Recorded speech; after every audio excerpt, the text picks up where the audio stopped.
Oro, realidad desconocida, temporada 2021. Hola, muy buenas noches, soy Mario Villalobos y les damos la bienvenida a nombre de todo este equipo humano y técnico de Red Más Televisión a Oro, realidad desconocida en esta temporada 2021 para hablar de un tema de palpitante actualidad, la situación de los mineros en todo el país, especialmente en el departamento del Chocó. Como siempre, invitados de la casa, invitados de un perfil inmejorable, gente muy conocedora a fondo de esta realidad tan desconocida para todo el mundo en el país. A mi lado derecho, el senador Alejandro Corrales por el Centro Democrático. Senador, un gustazo volver a verlo, reencontrarnos después de vacaciones y poder charlar y conversar con usted de un tema que sabemos le preocupa a usted en particular. Mario, buenas noches, muchas gracias por la invitación, a vos, al doctor Peñarredonda, al doctor Jorge, un abrazo, un saludo, y a los televidentes que nos acompañan un caluroso saludo.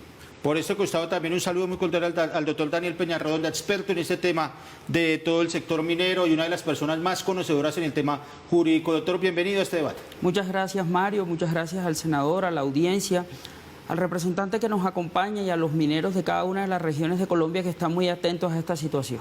Bueno, también vía Skype tenemos al doctor Jorge Gómez, representante a la Cámara, quien también virtualmente se va a reunir a este debate que nos interesa en torno al tema del sector minero en el Chocó. Doctor Gómez, muy buenas tardes.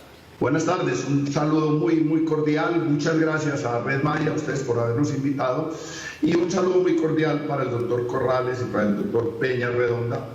Este es un tema pues, que ha sido apasionante para mí durante muchos años, en el que hemos trabajado durísimo y por la formalización de los pequeños y medianos mineros y los ancestrales y los tradicionales, y me alegra mucho que pongamos este tema en la agenda pública en un lugar muy importante, sobre todo en esta época de crisis económica y que necesitamos que mucha gente tenga acceso a la actividad productiva.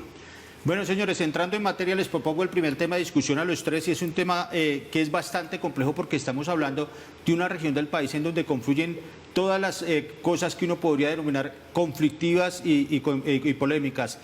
Abandono estatal, pobreza, narcotráfico, minería ilegal, acceso de vías absolutamente restringido. Es la situación del Chocó, particularmente en el Chocó.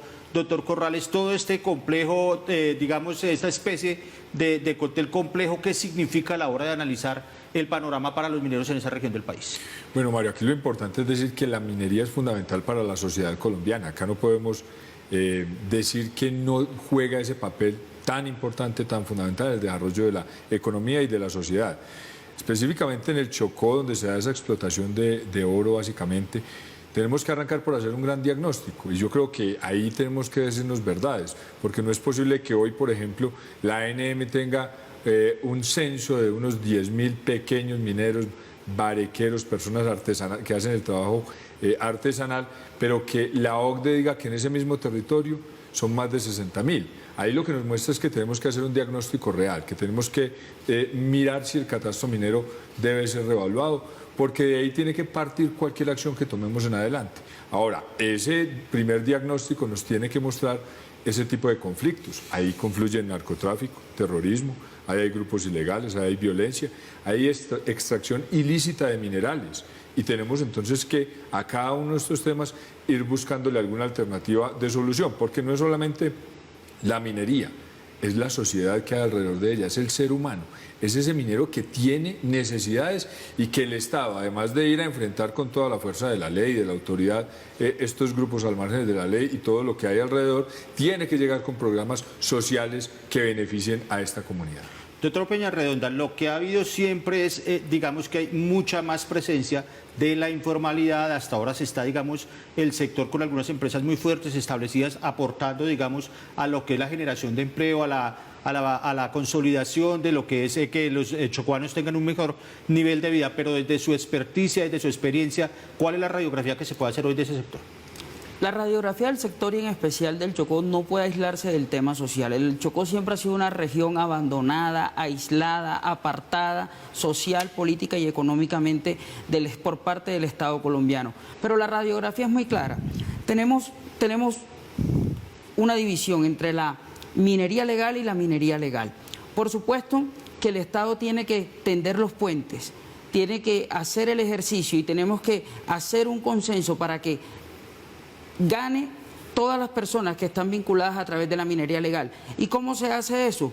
Pues sencillamente brindándole las herramientas, abriéndole las puertas, facilitándoles el acceso a la legalidad, que pasa por la bancarización, que pasa por el acceso a los sistemas de salud, que pasa por la vinculación legal a través de la Dirección de Impuestos y Aduanas Nacionales. Ahora le quiero extender la misma pregunta al doctor Jorge Gómez, que nos acompaña de manera virtual a través de Skype.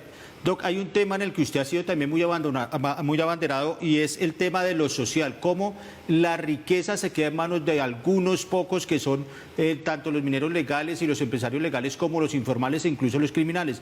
Pero detrás de eso usted ha insistido muchas veces en que lo que hay es una tragedia social humana que cada vez se acentúa más. Sí, lo clave es que la inmensa mayoría de nuestra extracción de oro, porque estamos hablando específicamente de minería metálica y de oro, se hace de manera informal. Yo prefiero usar la palabra informal que la palabra ilegal o criminal, porque el criminal en la minería no extrae oro. Esta es una realidad que debe saber el país. Los criminales lo que hacen es extorsionar, vacunar a los que extraen oro.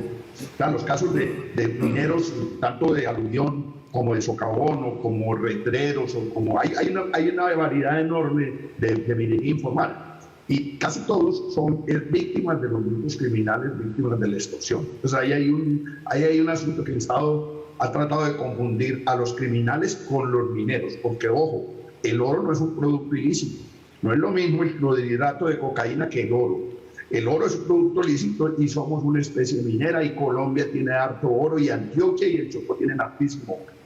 Entonces, aquí lo que no hay es un mecanismo que permita que la gente se formalice y al formalizarse poder ejercer control sobre su actividad para que el impacto ambiental sea el mínimo o sea fácilmente controlable, y para que el curso, el seguimiento, la trazabilidad del oro sea correcta. Hoy estamos en una realidad aterradora. Es que si usted mira las cifras, la exportación de oro legal en Colombia ha caído dramáticamente. Y esa caída de la exportación no quiere decir que no se esté sacando oro ni que no se esté exportando. Lo que quiere decir es que hay un mercado negro y un mercado ilegal del oro que abarata el precio del metal y le permite a la refinería norteamericana recibirlo mucho más barata, y esos recursos no pagan regalías y se van a paraísos fiscales. Y ahí sí aparecen los criminales, ahí sí aparecen los lavadores de doras, etcétera, etcétera. Mientras la gente está corriendo literalmente con la policía en la nuca, sacando el oro y haciendo daños ambientales porque tiene que trabajar al escondido y a la carrera. El doctor Gómez propone uno de los temas que es muy interesante, doctor Daniel, es el tema de la formalización, hablaba de él, y pasa inicialmente también, o uno de los vértices que habría que mirar con mucho detenimiento, es el tema de la banca. Y si uno mira, doctor Daniel, doctor Alejandro, el tema de la bancarización, digamos que pudiera ser un poco traumático en la medida en que son gente, los mineros, tanto los formales como los ancestrales o los barrequeros, que no tienen un arraigo en un sitio específico del departamento, hablando del Chocó. ¿Y qué garantía hay para poder un banco decirle: yo le presto a usted 5 o 10 millones de pesos para que se bancarice, para que eche para adelante, para que pueda invertir en una casita, en una mejora en su calidad de vida, si no hay en retribución para ese banco la seguridad de que va a tener su inversión salvaguardada? ¿Cómo podría, doctor Daniel, funcionar el tema de la bancarización de los mineros en Chocó? Empezando con la bancarización, el proceso de bancarización, la última fase de la bancarización es el préstamo, lo que tú decías, Mario, pero el primer paso de la bancarización es vincular a ese minero. Y lo primero que tenemos que decir es que es una obligación constitucional. Todo colombiano que tenga cédula, toda empresa que tenga sus documentos legalmente constituidos, que tenga su registro tributario, que tenga su RUCON, debe tener acceso al sistema financiero, y eso no se puede frenar. Ya esa segunda parte que tú planteas, Mario, y es cómo hacemos para que los bancos tengan la garantía para poder financiar, para poder otorgarle crédito a estas personas, nace de una relación personal que existe entre cada uno de quienes tenemos productos financieros y la banca. Tú le puedes abrir una cuenta a una persona que reside en Bogotá, en el mejor barrio, y esa persona mañana se va, o esa persona incumple su obligación, y por supuesto se le cierran las puertas no del sistema financiero, sino del acceso a créditos, las puertas para tener una cuenta, que es lo que hoy estamos pidiendo, que tengan esos mineros en esas regiones apartadas, deben estar abiertas y deben ser una obligación que deben cumplir los bancos bajo la vigilancia de la Superintendencia Financiera. Doctor Alejandro, usted ha comentado una cosa que es muy anecdótica, pero que, digamos, delata de forma, digamos, bastante elocuente lo que sucede, y es muchos de esos mineros ni siquiera tienen huellas digitales para dónde marcar a la hora de bancarizarse. ¿De ese tamaño es el drama humano que uno podría pensar a la hora de bancarizar? Así es, Mario, y es que es una realidad. La primera talanquera que tenemos para bancarizar, formalizar y llevar a la legalidad del sector minero es el desconocimiento del sector por parte del sector financiero. Hombre, ¿cómo es posible que le pidan a los mineros que han perdido sus huellas por el mismo trabajo natural que lo primero que hagan sea llenar un formato en papel y poner una huella? Pues no, acá tenemos que ir pensando ya en plataformas tecnológicas, en reconocimiento del iris, en algún otro tipo de estrategias para poderlos vincular. Pero aquí hay un tema muy grave y es que es muy fácil, y voy a poner un ejemplo, Mario y amigos televidentes, darle conectividad a los colombianos en Bogotá, en Medellín o en Cali, e igual darles bancarización y servicios financieros. Pero es más difícil irlo haciendo en la medida que se va retirando de las grandes capitales. Hoy el Chocó es el departamento con una bancarización mínima, paupérrima, allá no hay bancarización, como no hay conectividad. Entonces aquí hay que hacer un llamado a las entidades financieras a decirle, inviertan, lleguen hasta allá. Ahora, no de la misma forma, tenemos que generar plataformas tecnológicas, tenemos que darle acceso fácil, rápido y múltiples servicios, porque no es solamente decir, identificamos al minero y le vamos a abrir una cuenta. No, así como para el ahorro, para el tema de vivienda hay muchos servicios financieros, para el minero también deberíamos generar muchísimos servicios en ese gran portafolio que es lo que espera el sector minero, Mario. Vamos a hacer una pausa bien cortica, pero antes de irnos allá quiero preguntarle al doctor Jorge Gómez su posición sobre el tema de la bancarización. Muy breve, doctor Gómez, porque tenemos que irnos a una pausita, pero ¿cómo abordar esa bancarización para que beneficie finalmente a los mineros chocuanos desde el punto de vista de su realidad social, que es bastante compleja hoy? Mire la paradoja, la bancarización se convierte en una barrera para formalizar a la gente. Porque como lo dijo el doctor Corrales, por ejemplo, las chatarreras de Segovia no tienen huellas digitales, entonces no pueden abrir una cuenta. Pero además, una cosa curiosa, la banca, por orden del gobierno, le cierra las cuentas y le cierra la posibilidad de acceder a los servicios financieros a mineros incluso legales con título. En Segovia, por ejemplo, Antioquia, hay minas que tienen título y los bancos no les abren cuenta porque son mineros y dicen que el gobierno. A Conalminerpol, esto lo que les voy a contar es increíble, a Conalminerpol, que es una agremiación, una entidad gremial de pequeños y medianos mineros, Bancolombia les canceló la cuenta porque eran mineros. Estamos como en el peor de los mundos. La gente necesita acceder a los servicios financieros, es necesaria la bancarización para la trazabilidad del producto, pero a la vez es una barrera enorme la que le ponen a la gente por sus dificultades naturales y por las decisiones del Estado que le dicen a los bancos que tengan que ver con minería, nada de cuenta. Dejamos ese tema que es muy interesante en punta, vamos a una pequeña pausa y al regresar vamos a hablar del tema de los comercializadores y los exportadores. Oro, realidad desconocida.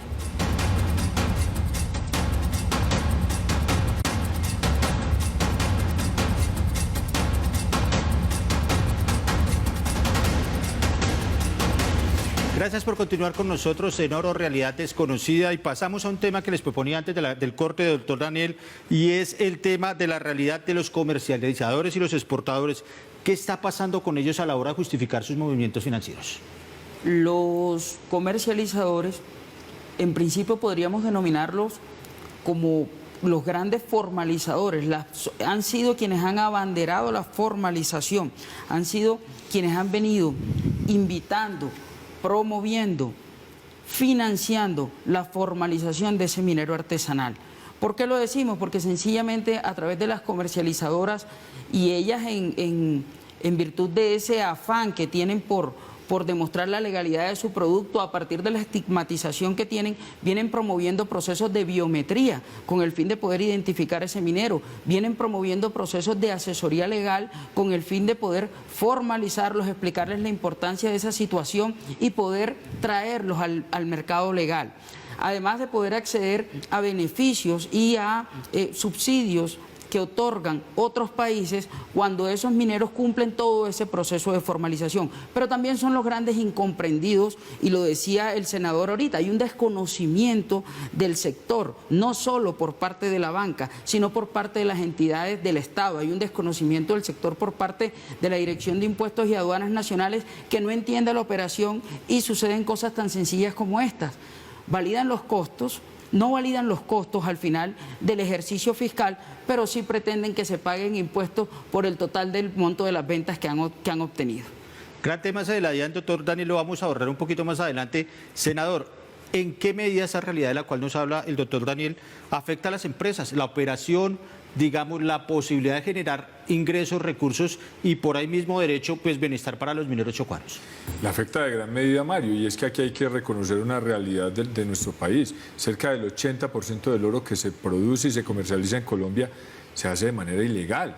Se nos está yendo el oro a otros países y es una realidad que a gritos tenemos que reconocer y que tenemos que decirle al gobierno, y que la institucionalidad debe no solamente reconocer, sino tomar medidas para cambiarla, porque las empresas están viendo como el oro que debían ellas comercializar de manera legal, formal, tributando, entregándole el recurso a los colombianos, se está yendo a través de las fronteras, porque a veces es mucho más fácil, la gran mayoría de las veces, venderlo en el mercado ilegal, en el mercado negro, de manera informal, que ir a la legalidad que estas empresas están ofreciendo y permitiendo. Entonces, lo que no podemos es permitir que se nos vaya la gran riqueza que tenemos en el subsuelo.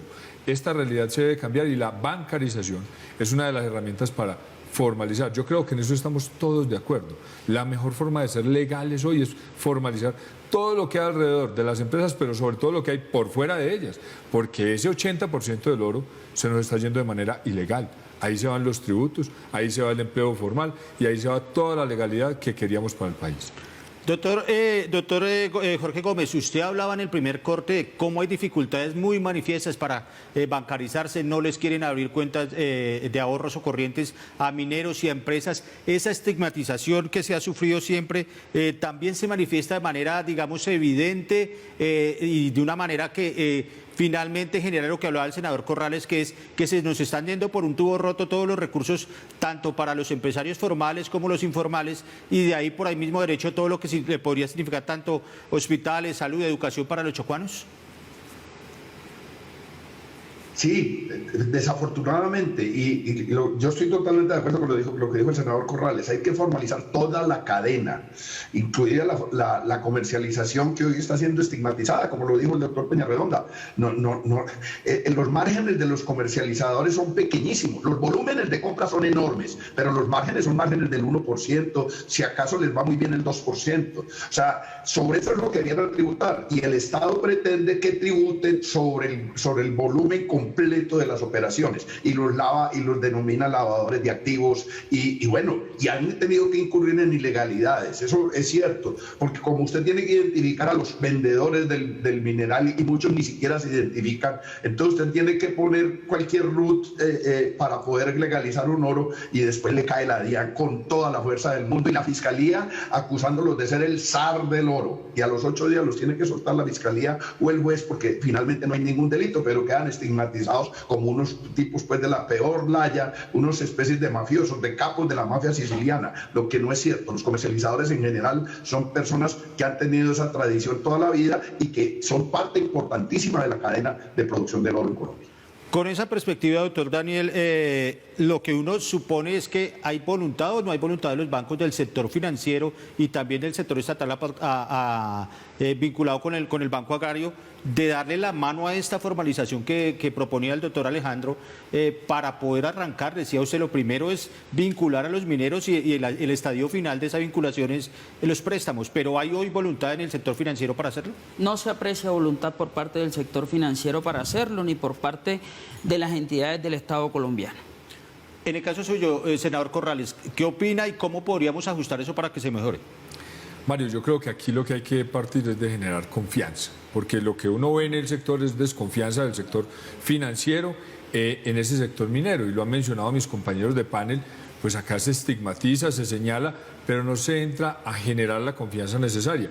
Por eso yo he propuesto que el cooperativismo ingrese al sector minero, que el cooperativismo se cree dentro de este gremio como la figura que puede darle confianza al sector financiero y que puede reconocer la base minera, y esa sea una de las herramientas para romper ese círculo vicioso.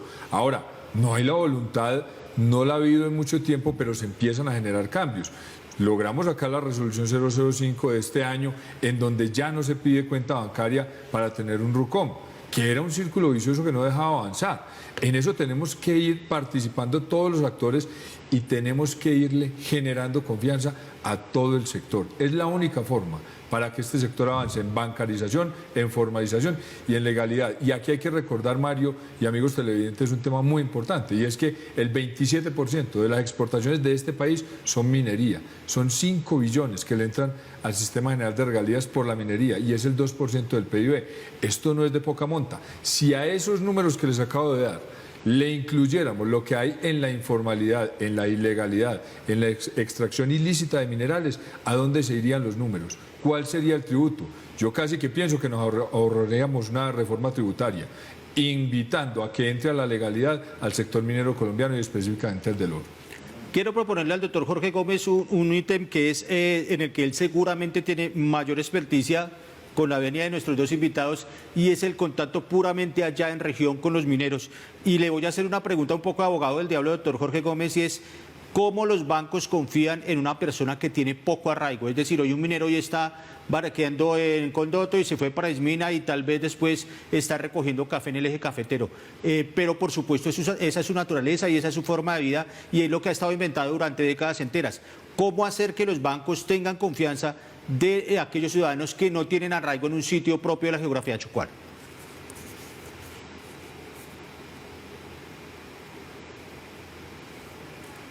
Bueno, lo que pasa es que la bancarización, dijéramos ya, como lo dijo el doctor Corrales, para los artesanales, para los de subsistencia, incluso para los pequeños mineros, ha sido eliminada como un requisito indispensable para el RUCOM. En el decreto 1378, que reglamenta el artículo 326 del Plan Nacional de Desarrollo, quedó establecido que se elimine ese requisito. Eso dijéramos, es un avance, pero yo quiero señalar esta cosa que es bien clave.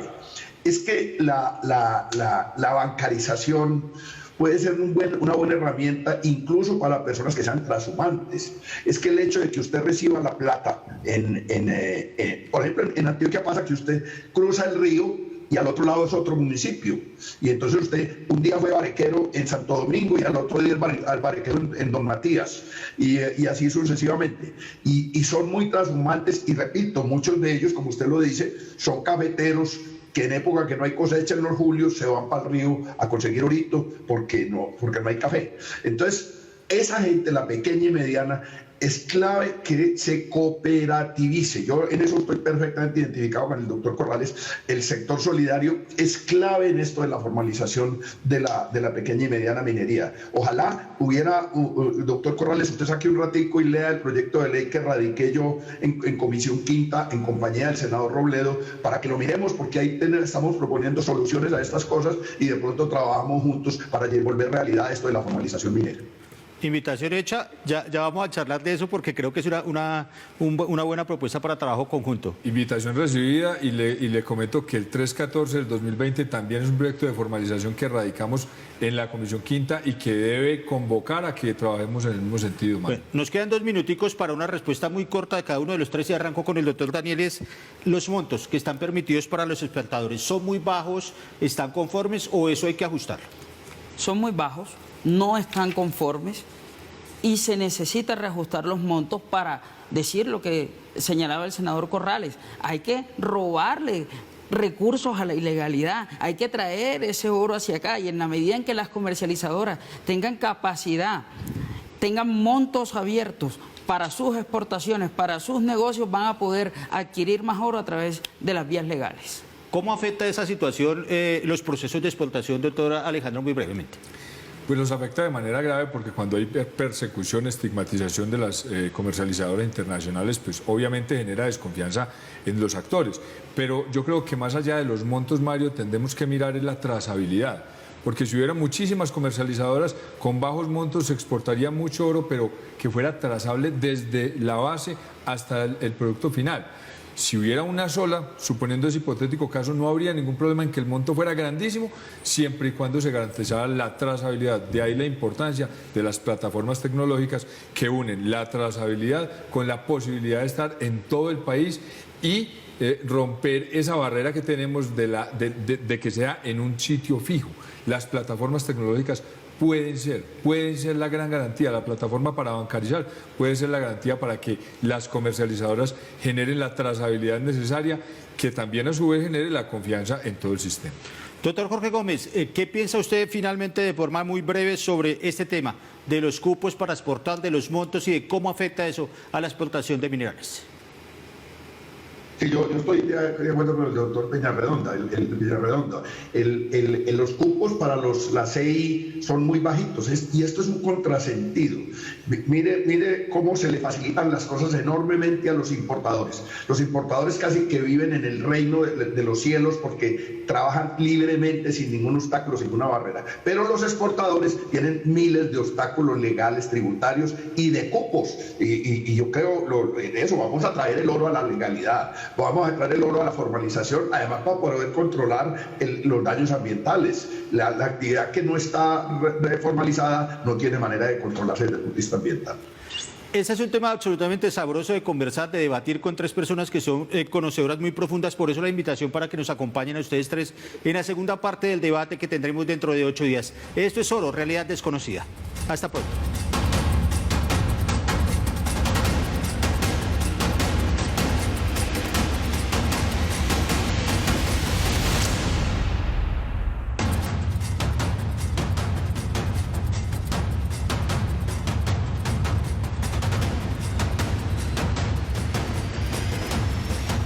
Oro, Realidad Desconocida, temporada 2021. Hola, buenas noches, soy Mario Villalobos y en nombre de todo el equipo técnico y periodístico de Red Más Televisión les damos la bienvenida a este segundo debate sobre el tema de oro. Realidad desconocida en esta temporada 2021, específicamente en el tema de la minería en Chocó. El senador Alejandro Corrales amablemente nos recibe nuevamente la invitación para estar con nosotros. Mario, muchas gracias por esta invitación. Un saludo a vos, al doctor Peñarredonda, al doctor Gómez y a los televidentes que hoy nos acompañan en este importante programa. Doctor Daniel Peñarredonda, experto en el tema de situación minera en el país. Bienvenido nuevamente a este debate. Muchas gracias a Red Más, muchas gracias por permitirnos exponer aquí algunas de las inquietudes legales que tienen las personas que participan del sector minero. Vía Zoom está conectado con nosotros el doctor Jorge Gómez, representante de la Cámara. Doctor, bienvenido y listo para esta segunda parte del debate. Listo, muy agradecido nuevamente con ustedes por esta otra invitación, muy agradecido porque este es un tema, repito, que me apasiona.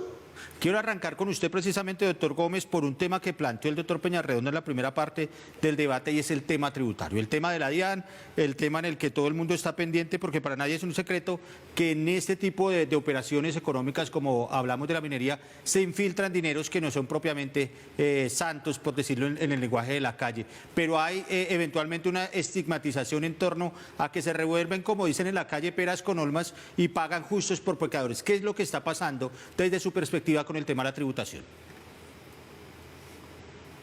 Hombre, pareciera que hubiera como una especie de bipolaridad en el gobierno. El papel de la DIAN, desde luego, es obtener el mejor y el más abundante recaudo de tributos para poder financiar las necesidades de funcionamiento y de inversión del Estado. Pero parece que quisieran renunciar a los impuestos provenientes de la minería. Mire, la gran minería multinacional no tiene manera de que se vigile, que se controle, que se audite la cantidad, el volumen de oro que extrae y exporta.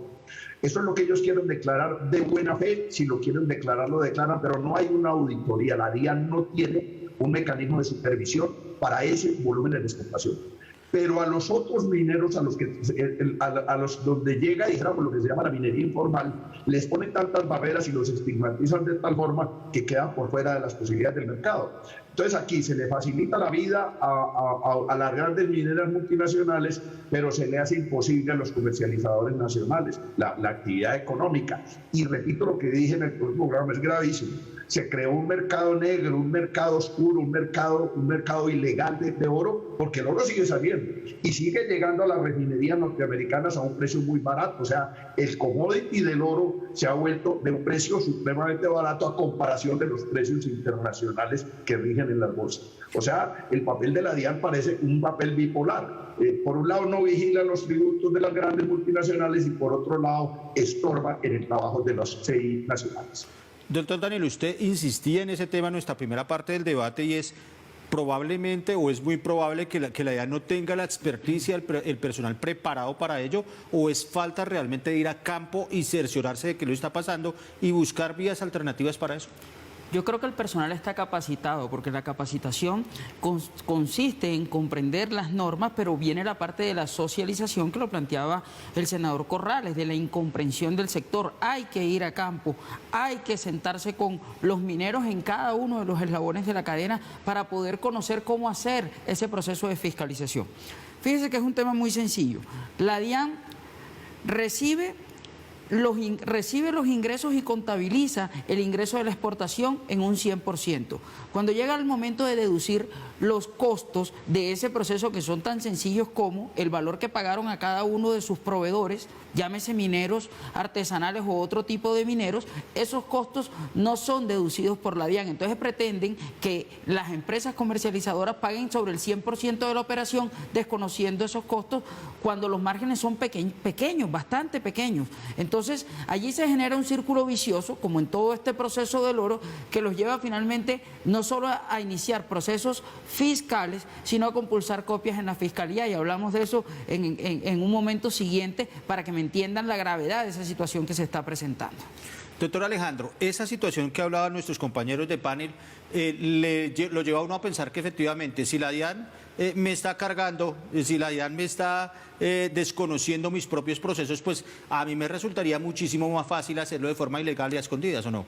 Absolutamente, y se está teniendo una política que tiene un resultado inverso, porque estamos enviando a la gente a la ilegalidad de una manera extraña. Y fíjese en algún sector como el minero, que tiene un estigma que no es válido desde mi punto de vista, que puede tener un riesgo porque pueda llegar a financiar actividades ilegales o riesgo de lavado de activos. Un sector como ese lo que necesita es acompañamiento de parte del Estado.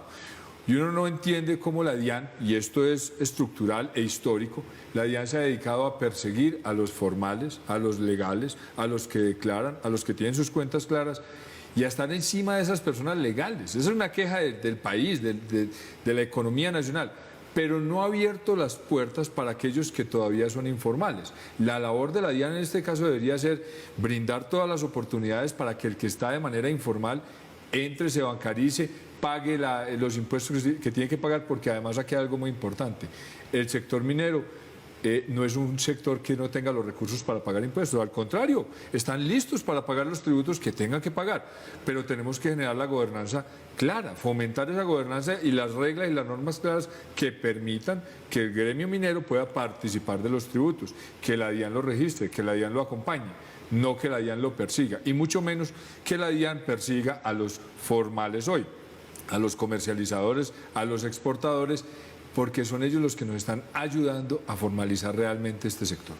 Doctor Daniel, usted proponía un tema ahorita que quería conversarlo y efectivamente lo tenemos dentro de la hoja de ruta de esta segunda parte del debate, y es el tema de cómo ese mare magnum que genera la DIAN con su operación equivocada o no, más allá de eso, pero que en la realidad no pasa, termina convirtiéndose en procesos penales que no solamente, diría uno, no tienen razón de ser basado en lo que usted cuenta, sino que además generan una obstrucción a la justicia y una serie de procesos acumulados ahí que no van a ningún lado. Es un desgaste para la administración de justicia. Cuando la DIAN parte de una premisa falsa, y es que todos esos costos en que incurrieron las comercializadoras son ficticios, toma dos decisiones. La primera, los ataca como DIAN, los ataca a través de procesos de cobros coactivos, procesos que demoran años en el Consejo de Estado y que seguramente las empresas no existirán cuando terminen.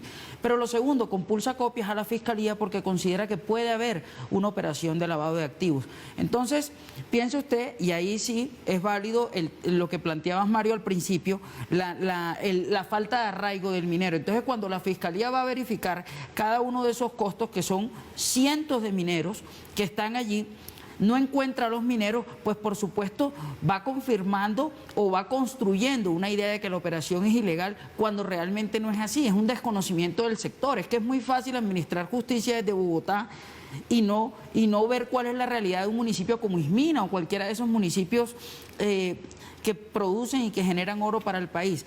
Esos procesos no son procesos llamados a prosperar, porque definitivamente cuando las personas se ven abocadas a un proceso penal, pues sí, hacen todo el esfuerzo para traer la evidencia y el material probatorio y demostrar la legalidad de su operación, como ha venido sucediendo en los últimos tiempos. Doctor Jorge Gómez, ¿qué significa, doctor Alejandro, el drama humano que significa para un minero sufrir esa persecución judicial? Porque si bien dice el doctor Daniel, las empresas entran en un desgaste judicial de años y años y años, para un minero tener a cuestas, digamos, eventualmente una orden de captura, doctor Daniel, pues significa una tragedia que se suma a toda la tragedia de estar en uno de los departamentos más olvidados por el Estado. Mario, es la tragedia de tener que cargar con el estigma que la actividad minera ha tenido en Colombia, sabiendo que la gran mayoría de los actores de este gremio son legales, formales, son personas buenas, son personas que generan empleo. Aquí hay que recordar que esta actividad tiene 350.000 empleos directos y que tiene cerca de 900.000 indirectos. Esto es una actividad que realmente mueve la economía del país, pero ese estigma lo que genera es persecución, señalamiento a las personas que tratan de entrar a la legalidad.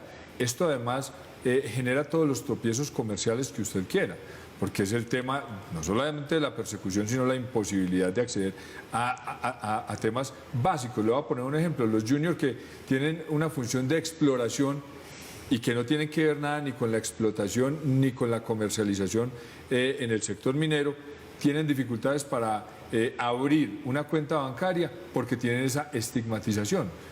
Y eso no debería ser, porque ahí está la riqueza en el subsuelo, tenemos que ir por ella para garantizar el desarrollo social del país.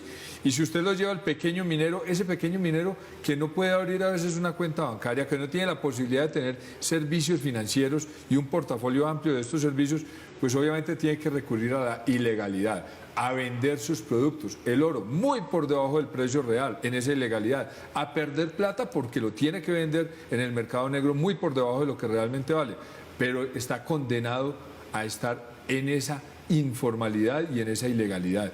Esa condena se la tenemos que quitar y tenemos que traerlos a la formalización, a la legalidad y a la economía de nuestro país. Doctor Daniel, usted que ha conocido a fondo el tema jurídico, que seguramente acompañó a algunas empresas, hay algunas de ellas que han sufrido esa persecución, que dicen, que cuentan, y de qué tamaño es empresarialmente sufrir, digamos, un tipo de situación incómoda como esa frente a la DIAN y frente a la Fiscalía.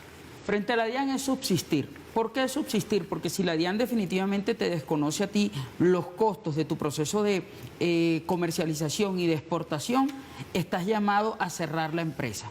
Si no logras aclarar esa situación, particularmente frente a la DIAN, y te toca ir al Consejo de Estado a un proceso de muchísimo tiempo, estás llamado a cerrar la empresa y seguramente a constituir otra para poder seguir haciendo lo que sabes hacer, comercializar oro. Frente a la Fiscalía, el escenario es mucho más grave aún, porque a diferencia de la DIAN, cuyo medio coercitivo es el pago del impuesto y de las sanciones, el medio coercitivo de la Fiscalía es la cárcel. El medio coercitivo de la Fiscalía es el proceso judicial como tal y tiene unos costos muy altos. Un proceso judicial para un particular le toca cubrir gastos de peritos. ¿Para qué? Para reconstruir toda su operación que tuvo a lo largo de mucho tiempo. Entonces realmente se convierte en un tema invivible para estas personas titulares o socios de estas empresas. Quiero trasladarle este mismo ítem del debate al doctor Jorge Gómez para preguntarle qué significa. Usted insistía mucho en que la ganancia es muy pequeña para la gente que está vinculada al negocio del oro en el Chocó. Y si a eso uno le suma todo este mare magnum de tener encima a la DIAN tratando de investigar si yo muevo o no muevo legalmente dineros y pago tributos o evado eventualmente, y si además llega uno a un proceso judicial, ¿qué significa eso, doctor Gómez, para las empresas que están tratando de formalizarse, que están tratando de salirle al paso a todo este mare magnum de dificultades? Bueno, no, yo quiero precisar, no es que la ganancia sea pequeña, pueden ganar mucho dinero, pero el margen de rentabilidad, con recuerdo al volumen de inversión y de compra de oro, es muy pequeño. Es el margen, el que es muy pequeño.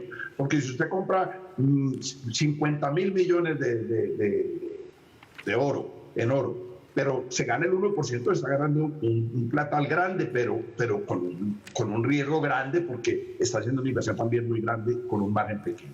Y lo segundo, yo quiero aprovechar para contar una cosa que parece como de locos. Las casas de empeño, lo que llaman compraventas, compran muchas joyas viejas que las funden y las tratan de exportar, y no pueden hacerlo.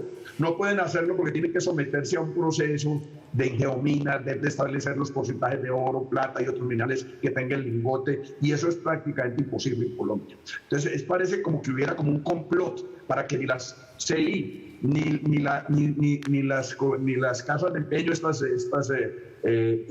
compraventas, puedan hacerlo. Cosas que le beneficiarían al país porque traerían recursos tributarios importantes, ingreso de dólares necesarios porque el país está necesitado de dólares. Esto es una cosa como de loco, repito, es como una cosa bipolar en nuestros gobernantes. Vamos a una pausa muy rápida para regresar con esta parte final del debate de oro, realidad desconocida.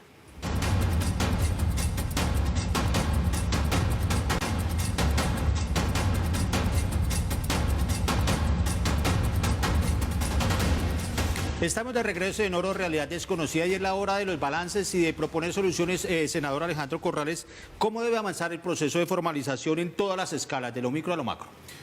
Bueno, Mario, aquí, como dijimos ahora, tenemos que generar confianza. Y yo creo que una de las formas para generar la confianza debe ser fomentar el cooperativismo. En Colombia, en todos los sectores, en el sector lechero, en el sector caficultor, en el sector de crédito y ahorro, las cooperativas han sido fundamentales para generar la confianza entre el sector financiero y la base que uno quiera formalizar. Yo creo que el sector minero está abocado a que las cooperativas se creen, a que las cooperativas los agremien, hagan el diagnóstico y ellos representen sus intereses frente a ese sector financiero. La base y el sector financiero unidos por el cooperativismo. En segundo lugar, me parece a mí que las plataformas tecnológicas tienen que ser la herramienta para llegar a lo profundo del Chocó y de la Colombia rural, en donde está la minería. Las plataformas que permitan la bancarización, que permitan la trazabilidad completa y que nos generen nuevamente confianza a todos los actores de este sector. Y en tercer lugar, creo que hay que fomentar la gobernanza en el sector minero. Acá tenemos que tener reglas claras, desde el inicio hasta el final. Tiempos. Aquí las licencias no pueden tener tiempos indefinidos para que aparezcan y sean aprobadas o negadas. Acá la gobernanza de todo este sector tiene que tener no solamente las reglas de juego para el pequeño, el mediano y el gran minero, sino que tiene que tener estimado cada uno de los pasos con sus tiempos, y el estudio de esos tiempos y movimientos tiene que ser un ejercicio que haga la institucionalidad y el gobierno colombiano. Doctor Daniel, ¿cómo trabajar en conjunto en un tridente que podría ser el sector financiero, la DIAN y eventualmente los organismos de control, llamemos Procuraduría, Contraloría, pero también la Fiscalía, para que esto fluya de manera más adecuada en beneficio de lo que es finalmente una actividad que no va a terminar nunca, porque está ligada, pues, digamos, a la forma de ser, al ADN cultural de los chocuanos? Básicamente 4 puntos. El primero, necesitamos estandarizar los procesos. Biometría para todas las personas que estén vinculadas al sector y que el mineral pueda llevar, por ejemplo, códigos QR. Hoy en día hay empresas operando así, pero tenemos que estandarizar esos procesos de cada una de las empresas. Segundo, bancarizar, y el primero que tiene que dar ejemplo es el Estado colombiano a través del Banco Agrario. Después de él vendrán otros en el sector. Subsidiariamente, lo planteaba el senador, Si definitivamente los bancos no cooptan ese sector de la población y de la economía, tendrán las cooperativas que hacerlo con un beneficio adicional, y es toda la gama de beneficios que traen ese tipo de asociaciones. Y por último, se necesita y es obligatorio la convocatoria de mesas de trabajo en donde esté el sector minero, en donde esté la banca a través de la Superintendencia Financiera, en donde esté la DIAN, para que entienda cómo funciona y pueda adoptar decisiones justas. Y por último, la Fiscalía, para que de la mano con todos ellos podamos brindarles garantías a quienes están en la formalidad, en la legalidad, y poder invitar a quienes no lo están, y finalmente poder judicializar a quienes estén por fuera de toda la cadena legal del producto. Doctor Gómez, ¿cuál debe ser el compromiso tanto del Estado como de comercializadores y exportadores para poder salir de este cuello de botella y generar, digamos, una gobernanza que la planteaba el senador Corrales desde el lado estatal, pero también una gobernanza adecuada para comercializadores y exportadores?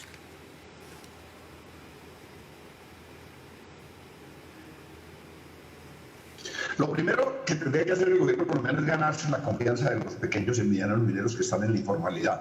Se ha perdido totalmente la confianza porque todos los procesos de formalización han sido un fracaso absoluto por las barreras oficiales a los procesos de formalización.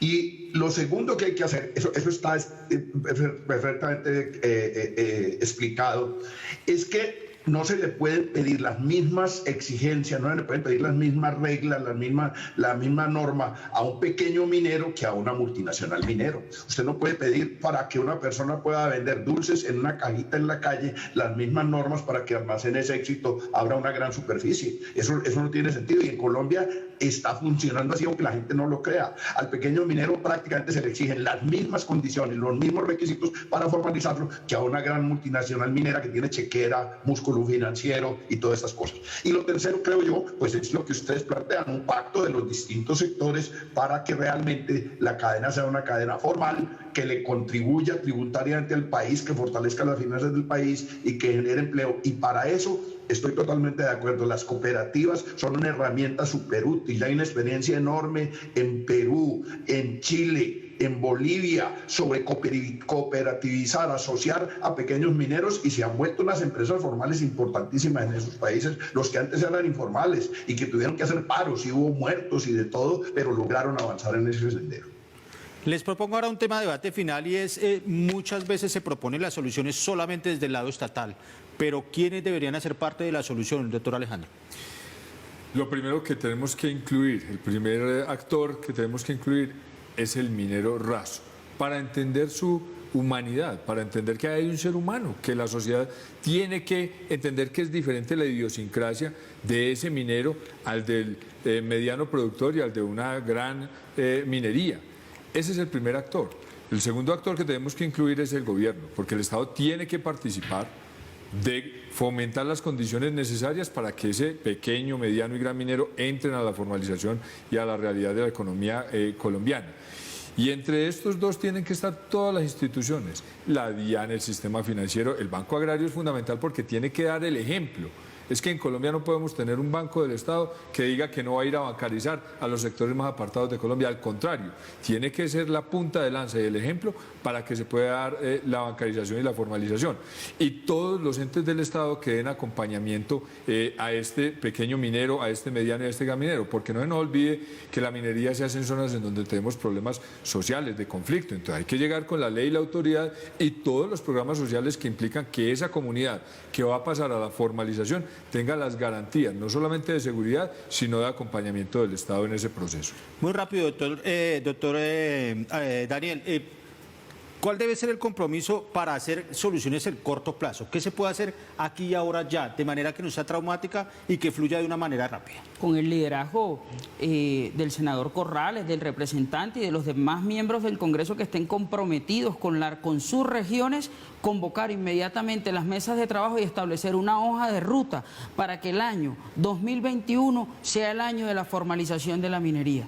Ese tiene que ser el propósito, y de la mano con ellos que representan a las comunidades frente al Estado se puede lograr.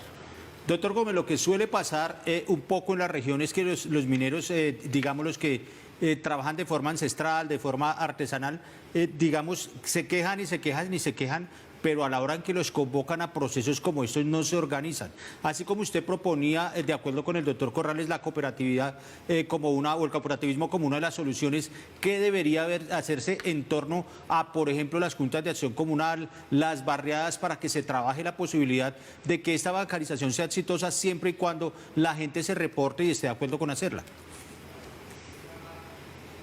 Mire, yo voy a repetir lo de la confianza. Cuando hubo un paro minero en el 2013, hace 8 años, el gobierno de ese entonces les dijo a los dirigentes del paro que entregaran la georreferenciación de los mineros para empezarlos a formalizar. Y ellos inocentemente entregaron un listado y georreferenciaron un poco de pequeños y medianos mineros, y en vez de irlos a legalizar, le echaron la policía y el ejército a esos pequeños y medianos mineros. Entonces hay una desconfianza que surge, obviamente, pero ellos tienen organizaciones, ellos tienen varias asociaciones, hay asociaciones de mineros por doquier en todo el país, hay una confederación, ellos están organizados, ellos tienen manera de sentarse de manera oficial. Es más, hay un decreto que estableció una mesa de negociación minera, mesa que todavía está vigente y que se reúne con alguna periodicidad, pero es como una bicicleta estática, no avanza, pedalean y no avanza, porque el gobierno no tiene voluntad política en avanzar en este proyecto. Sigue echando a destruir motobombas, a destruir mangueritas, a destruir incluso bateas y a destruir desde luego dragas y retroexcavadoras, y entonces así es imposible que haya confianza en el Estado. El Estado tiene que abrir un espacio de formalización, un espacio como una especie de tregua en esa guerra contra la pequeña y mediana minería, y sentarnos ahí sí a una hoja de ruta.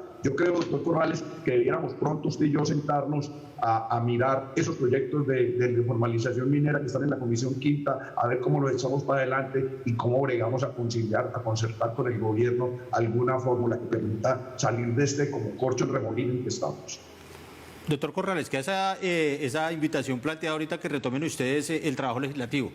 Así es, invitación recibida, y obviamente todos acá tenemos claro que ese es el bien común que tenemos que buscar, formalizar un sector importante para el país, y desde el legislativo estamos haciendo los proyectos de ley necesarios y el acompañamiento a un gremio tan importante para el país. Doctor Gómez, un agradecimiento muy grande por estar acompañándonos con nosotros. Sé que ha sido un poco difícil la comunicación por cuenta de que a esta hora todo el mundo está conectado a Internet, pero le agradecemos mucho haber hecho parte de este debate. No, a ustedes muchas gracias, muy agradecido yo por habernos permitido hablar de este tema que, repito, es apasionante. Señores, una pregunta muy cortica para una respuesta muy breve porque nos tenemos que ir. ¿Cómo vamos a evitar, cuando arranque todo este proceso que ustedes proponen, que la minería ilegal y la criminal se nos cuelen a la legalidad? No se nos puede colar, el Estado tiene que tener las instituciones necesarias para filtrar, pero aquí hay que decir, Mario, algo, y es que lo que tenemos es que rescatar toda esa gran gente buena que tenemos trabajando en la informalidad y traerla a la legalidad de la formalización. Esos ilegales, los que están cometiendo delitos, los violentos, todos tienen que ser combatidos. Aquí no hay ninguna duda sobre eso. Pero en la minería, la gran mayoría de sus actores son gente buena y tenemos que traerlos al lado correcto de la historia.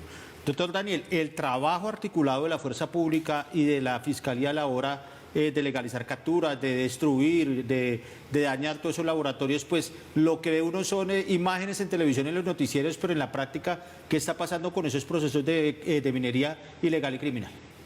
Vienen siendo combatidos, viene actuando correctamente la fuerza pública, viene actuando correctamente la Policía Nacional a través de sus unidades especializadas en minería, pero definitivamente, como lo planteaba el senador Corrales, llegó el momento de abrir la puerta y de invitar a que vengan a la legalidad, a la formalidad, las distintas personas que no lo están, para fortalecer los tributos y para fortalecer el esquema del minero formal.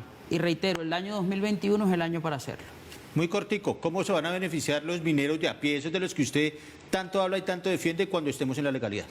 Van a tener salud, ahorro para la vejez o pensión, van a tener acceso a seguridad social completa, van a tener servicios que solamente la formalidad permite, el portafolio de servicios financieros que cualquier colombiano tiene, van a tener la posibilidad de generar un ahorro para que la vejez, sus familias tengan en la vejez de ellos un mejor bienestar, y van sobre todo a garantizar un relevo generacional acompañado, Mario, porque acá no podemos desconocer que quien ve que sus papás y sus abuelos han sido perseguidos y han tenido muchos problemas, posiblemente no quieran seguir en esa actividad. La gran recompensa va a ser el reconocimiento de un país a un sector que genera economía y desarrollo social. Doctor Daniel, muy agradecido porque nos acompañara en este debate en dos partes. Doctor Alejandro, la invitación para que nos acompañen ustedes, el agradecimiento grande por acompañarnos en Oro Realidad Desconocida. Nos reencontraremos en breve.